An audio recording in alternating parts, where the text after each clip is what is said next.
هەفتەی 15 خولیە سێرەکانی عێراق بەردەوامی هەیە و یانەی دهۆک لە دەرەوەی یاریگای خۆی ڕوبەڕوویانی نەفتی میسان بوویەوە.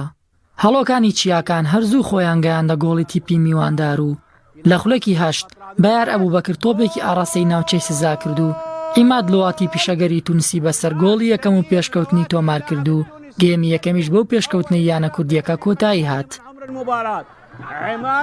عماد سمير لواتي التونسي يحرز أول الأهداف.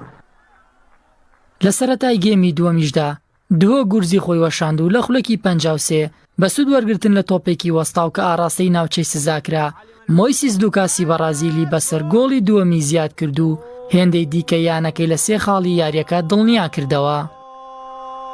لواتي عماد سمير لواتي أو يعني لو نشوفه بالعادة ممكن المدافع أكملها. شوف الكرة، شوف عماد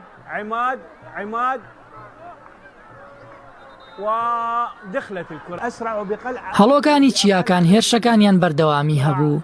لە خولەکی 87 ڕۆبن ئەکوای غانایی گۆڵی سێمی دهۆکی نووسیەوە و تا کۆتایی ژیارەکە بەو سێ گۆڵی یاریزانە پیشەگەرەکانی لە سوودی دهۆکیەکان کۆتایی هات. من عمر المباراة روبن أكوا يسجل الهدف السقف. بەو ئەنجامە دهۆک شوێن پێی خۆی لە تۆپ 4 ڕیزبەندی بە کۆکردنەوەی 24 خاڵ قایمتر کرد و هەفتەی داهاتووش لە یاریگای خۆی پێشوازی لە کەربەلا دەکات. نەفتی میسانیش 19 خاڵی هەیە و لە پلەی نوێم خۆی دەبینێتەوە. مەروان تالیب، کەناڵی ئاسمانی پەیام.